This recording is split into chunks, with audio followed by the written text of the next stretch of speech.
Ռաֆայել, վստահ եմ, որ հետևել ես Գյումրու ընտրություններին, ինչ կարծիք ունես, ինչ է սպասվում Գյումրիում։ Նախ եկեք խոստովանենք, որ ֆանտաստիկ կոնսոլիդացիա էր ընդդիմության։ Եկեք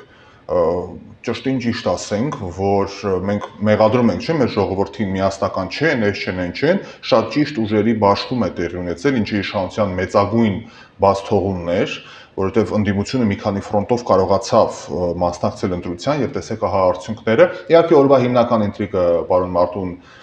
Գրիգորյանն է պահում, համենայն դեպս մինչ այս պահը տեղեկություն չունենք ի տարբերություն մյուս երկուսի, որ այո սատարում են պարոն Ղուկասյանին, պարոն Գրիգորյանը պահում է լռությունը եւ ոնց հասկանում ենք հենց իր դիրքորոշումն է լինելու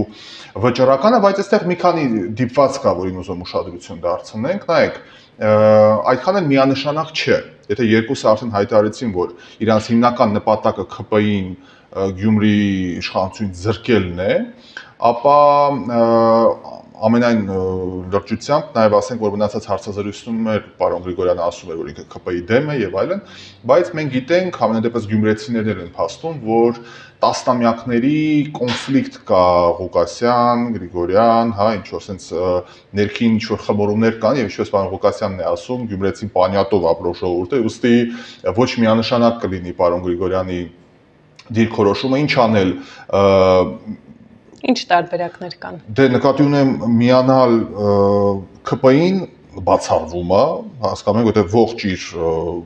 զրույցները հակաքփայական են, պանյատի մեջ էլի փորձում եմ ճիշտ բացատրել, հնարավոր չի այդ մարդը նման գործարքի գնա։ Երկրորդը, ինչպես գործարքի գնալ մի անձնավորության հետ, ում ըստ որոշ տեղեկությունների տասնամյակներով կոնֆլիկտի մեջ ես եւ այլն, այսինքն անձնական այնտեղ հարցեր կան, եւ երրորդը կարող է արդյոք լինել չեզոք լինի ավականու նիստը երբ է 12-ին էր, հա, 16-ին, այսինքն երկու շաբաթից մոտ ընտրություններն ա լինելու, ինքը պետք է իր քվորումը ապահովի։